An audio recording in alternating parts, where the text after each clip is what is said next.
بسم اللہ الرحمن الرحیم۔ السلام علیکم ورحمۃ اللہ وبرکاتہ۔ معزز ناظرین کرام، آج ہم آپ کی خدمت میں انتہائی اہم ٹاپک کے ساتھ حاضر ہوئے ہیں، جس کا عنوان ہے آپ کریم صلی اللہ علیہ وسلم کی رسالت اور اس کی خصوصیات۔ اللہ تبارک و تعالیٰ نے حضرت آدم علیہ السلام سے لے کر جتنے بھی انبیاء علیہ السلام بھیجے، ان سب کو اللہ تبارک و تعالیٰ نے کئی خصوصیات سے نوازا۔ اس سے پہلے ہم نے انبیاء علیہ السلام کی خصوصیات کے متعلق ویڈیو بنائی ہے، جس کا لنک ڈسکرپشن میں موجود ہے، آپ اس کا بھی ضرور ملاحظہ فرمائیں۔ اور آج کا جو عنوان ہے وہ صرف آپ کریم صلی اللہ علیہ وسلم کی رسالت کے متعلق ہے۔ اللہ تبارک و تعالیٰ نے آپ کریم صلی اللہ علیہ وسلم کو کئی خصوصیات سے نوازا ہے۔ ان میں سے سب سے جو پہلی خصوصیت ہے وہ ہے عمومیت۔ عمومیت کا مطلب یہ ہے کہ اللہ تبارک و تعالیٰ نے آپ کریم صلی اللہ علیہ وسلم سے پہلے جتنے بھی انبیاء علیہ السلام بھیجے، وہ کسی خاص علاقے کے لیے تھے، کسی خاص قوم کے لیے تھے یا کسی خاص شہر کے لیے تھے۔ لیکن آپ کریم صلی اللہ علیہ وسلم جو ہیں، قیامت سے پہلے جو بھی اس دنیا میں پیدا ہوگا ان سب کی طرف رسول بنا کر بھیجے گئے ہیں، جس طرح کہ قرآن مجید میں ارشاد ہے، قُلْ يَا أَيُّهَا النَّاسُ إِنِّي رَسُولُ اللَّهِ إِلَيْكُمْ جَمِيعًا۔ اے محمد صلی اللہ علیہ وسلم کہہ دیجئے کہ اے لوگو، میں اللہ کا رسول ہوں تم سب کی طرف۔ تو یہ خصوصیت ہے کہ نبی کریم صلی اللہ علیہ وسلم سب کے لیے جو ہیں وہ رسول بنا کر بھیجے گئے ہیں۔ دوسری خصوصیت آپ کریم صلی اللہ علیہ وسلم کی رسالت کی یہ ہے کہ آپ کریم صلی اللہ علیہ وسلم سے پہلے جتنی بھی شریعتیں ہیں ان سب کا نسخ ہو گیا، یعنی آپ کریم صلی اللہ علیہ وسلم کے آنے کے بعد آپ کریم صلی اللہ علیہ وسلم سے پہلے جتنی بھی شریعتیں ہو گئی وہ ساری ختم ہو گئی۔ جس طرح کہ قرآن مجید میں ارشاد ہے کہ وَمَن يَبْتَغِ غَيْرَ الْإِسْلَامِ دِينًا فَلَن يُقْبَلَ مِنْهُ۔ اسلام کے علاوہ دوسرا کوئی دین تلاش کرے گا تو اس سے کچھ بھی قبول نہیں کیا جائے گا، بھلے وہ یہودی ہوں، بھلے وہ عیسائی ہوں، چاہے کوئی بھی دین ہو، ان سے کچھ بھی قبول نہیں کیا جائے گا۔ آپ کریم صلی اللہ علیہ وسلم کی رسالت کے آنے کے بعد صرف اسی کی پیروی کرنا لازمی ہے، اس کے بغیر کوئی بھی چارہ نہیں ہے، اس کے بغیر کوئی بھی قبولیت نہیں ہے۔ نمبر 3 جو خصوصیت ہے وہ ہے کاملیت۔ کاملیت کا مطلب یہ ہے کہ آپ کریم صلی اللہ علیہ وسلم کو جو دین ملا وہ ایک مکمل ہے، وہ ضابطۂ حیات ہے۔ دین اتنا مکمل ہے کہ آپ کریم صلی اللہ علیہ وسلم نے جب تمام لوگوں کو دین کی دعوت دے دی اور حجۃ الوداع کے موقع پر نبی کریم صلی اللہ علیہ وسلم نے تمام صحابہ کرام سے پوچھا کہ کیا میں نے تمہیں دین کی دعوت پہنچا دی، کیا میں نے حق ادا کر دیا؟ تو تمام صحابہ کرام نے بیک آواز میں کہا کہ آپ نے اپنی رسالت کا حق ادا کر دیا۔ اس کے بعد اللہ تبارک و تعالیٰ نے قرآن مجید کی آیت نازل فرمائی کہ الْيَوْمَ أَكْمَلْتُ لَكُمْ دِينَكُمْ وَأَتْمَمْتُ عَلَيْكُمْ نِعْمَتِي وَرَضِيتُ لَكُمُ الْإِسْلَامَ دِينًا، کہ آج کے دن میں نے تمہارے لیے تمہارا دین مکمل کر دیا اور میں نے تمہارے اوپر نعمت مکمل کر دی اور میں نے تمہارے لیے دین اسلام کو پسند کیا۔ نمبر 4 ہے جامعیت۔ جامعیت کا مطلب یہ ہے کہ آپ کریم صلی اللہ علیہ وسلم سے پہلے جتنی بھی شریعتیں آئیں وہ کسی خاص قوم کے لیے ہوتی تھی، تو ان میں جو دعوت تھی وہ بھی ان کے لیے ہوتی تھی۔ کیونکہ آپ کریم صلی اللہ علیہ وسلم پوری انسان ذات کے لیے پیغمبر بنا کر بھیجے گئے ہیں، تو آپ کریم صلی اللہ علیہ وسلم کی جو دعوت ہے وہ بھی جامع ہے، یعنی جس طرح پہلے والے لوگوں کے لیے تھی اسی طرح بعد میں آنے والے لوگوں کے لیے بھی وہ بالکل برحق ہے۔ دوسرا جامع کا مطلب یہ ہے کہ آپ کریم صلی اللہ علیہ وسلم کی دعوت مختصر اور مکمل ہے، اور آپ کو پتا ہوگا کہ آپ کریم صلی اللہ علیہ وسلم کو اللہ تبارک و تعالیٰ نے جوامع الکلم سے نوازا، یعنی بات تو مختصر ہوتی تھی لیکن ان کا جو مفہوم ہوتا وہ بہت زیادہ ہوتا۔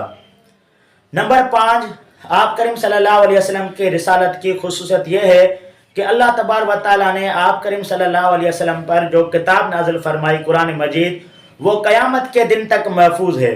اس سے پہلے اللہ تبارک و تعالیٰ نے جن پیغمبروں کو کتابیں دی، ان کی امتوں نے ان کتابوں میں تحریف کر دی اور اپنے اپنے مطلب بیان کیے اور یہاں تک کہ الفاظ کا تغیر کر دیا۔ لیکن آپ کریم صلی اللہ علیہ وسلم کے بعد چونکہ کوئی بھی شریعت آنے والی نہیں تھی، کوئی بھی کتاب نہیں آنے والی تھی، تو اسی لیے قرآن مجید کی حفاظت کا ذمہ خود اللہ تبارک و تعالیٰ نے لیا، اور قرآن مجید کی آیت ہے کہ اِنَّا نَحْنُ نَزَّلْنَا الذِّکْرَ وَإِنَّا لَهُ لَحَافِظُونَ، کہ ہم اس ذکر کو قرآن مجید کو نازل کرنے والے ہیں اور اسی کی حفاظت بھی ہم ہی کرنے والے ہیں۔ ابھی جس کی حفاظت کا ذمہ خود اللہ پاک نے لیا ہو اس کو کسی اور کی حفاظت کی ضرورت ہی نہیں ہے۔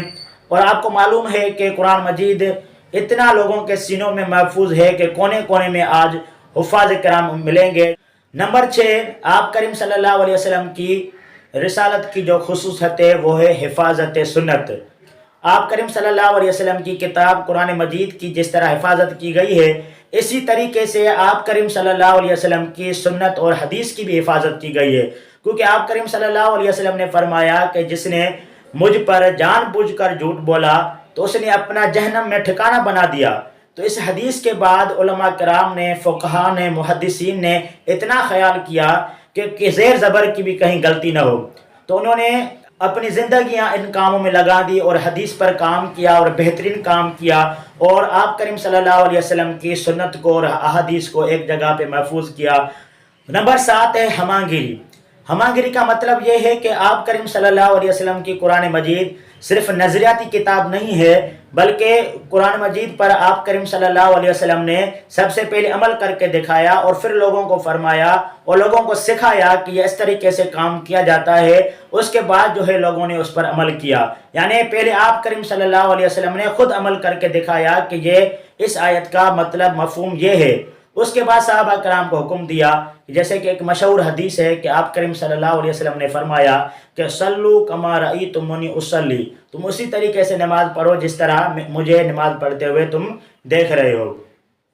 تو یہ 7 خصوصیات ہیں جو کہ آپ کریم صلی اللہ علیہ وسلم کی رسالت میں موجود ہیں۔ ایک آخری جو خصوصیت ہے اور وہ سب سے اہم ہے وہ ہے ختم نبوت۔ ختم نبوت کے بارے میں اللہ تبارک و تعالیٰ کا قرآن مجید میں ارشاد ہے کہ ما کان محمد ابا احد من رجالکم ولکن رسول اللہ و خاتم النبیین، کہ محمد کسی کا بھی تم مردوں میں سے باپ نہیں ہے اور وہ آخری نبی ہیں۔ اس کا کیا مطلب ہے آخری نبی؟ آپ کریم صلی اللہ علیہ وسلم نے اس کی حدیث میں وضاحت اس طرح کی ہے کہ ایک آدمی نے ایک بہت بڑی عمارت بنوائی اور اس کونے میں صرف ایک اینٹ رہ گئی، اور وہ اینٹ میں ہوں اور میرے بعد کوئی بھی نبی نہیں آنے والا۔ تو جب اللہ کے رسول صلی اللہ علیہ وسلم نے یہ فرما دیا کہ میرے بعد کوئی بھی نبی نہیں آئے گا، تو ہم سب کا یہ عقیدہ ہونا چاہیے کہ آپ کریم صلی اللہ علیہ وسلم کے بعد کسی بھی نبی کا آنا نہیں ہے۔ اور اس آیت سے ہمیں ایک مطلب یہ بھی ملتا ہے کہ اللہ تبارک و تعالیٰ نے فرمایا کہ خاتم النبیین، یعنی آخری نبی ہیں، آخر رسول نہیں فرمایا۔ رسول اور نبی میں جو ہے فرق ہوتا ہے، رسول خاص ہوتے ہیں اور انبیاء عام ہوتے ہیں۔ رسول کو نئی شریعت اور نئی کتاب ملتی ہے، جبکہ نبی جو ہوتے ہیں ان کے ماتحت کام کرتے ہیں یا پہلی شریعت کو آگے لے کر چلتے ہیں۔ اور ہر رسول نبی بھی ہوتا ہے لیکن ہر نبی رسول نہیں ہوتا۔ تو اس آیت سے ہمیں یہ معلوم ہو رہا ہے کہ رسول کا آنا تو دور کی بات ہے، آپ کریم صلی اللہ علیہ وسلم کے بعد کسی نبی کا بھی اس دنیا میں نہیں آنا۔ اور اس کا دوسرا مطلب یہ ہے کہ اللہ تبارک و تعالیٰ نے جتنی خصوصیات پہلے انبیاء علیہ السلام کو عطا فرمائی تھی، وہ ساری خصوصیات آپ کریم صلی اللہ علیہ وسلم کے اندر موجود ہیں۔ پہلے نبیوں کو جتنے معجزات ملے وہ سارے کے سارے معجزے آپ کریم صلی اللہ علیہ وسلم کے اندر شامل ہیں۔ تو خاتم نبیین کا یہ مطلب ہے۔ اب یہ سوال پیدا ہوتا ہے کہ نبی کیوں نہ آئے اور نبی کی ضرورت کس وقت ہوتی ہے اور نبی کا آنا کیوں ضروری ہوتا ہے۔ جب ہم قرآن مجید کا مطالعہ کرتے ہیں تو ہمیں معلوم ہوتا ہے کہ انبیاء علیہ السلام کو اللہ تبارک و تعالیٰ نے کب اور کن موقعوں پر بھیجا۔ تو سب سے پہلی بات یہ ہے کہ اللہ تبارک و تعالیٰ نے انبیاء علیہ السلام کو وہاں پر بھیجا کہ جہاں پر کوئی پہلے سے نبی نہ گیا ہو اور اس کی دعوت جو ہے وہاں تک نہ پہنچی ہو۔ تو آپ کریم صلی اللہ علیہ وسلم کی جو دعوت ہے وہ تو آج کل سوشل میڈیا کا دور ہے، آج کل کوئی ایسا بندہ ہو نہیں سکتا کہ جس کے پاس آپ کریم صلی اللہ علیہ وسلم کی دعوت نہ پہنچی ہو، تو یہ ضرورت بھی ختم ہو گئی۔ دوسرے نمبر پہ انبیاء علیہ السلام تب آتے ہیں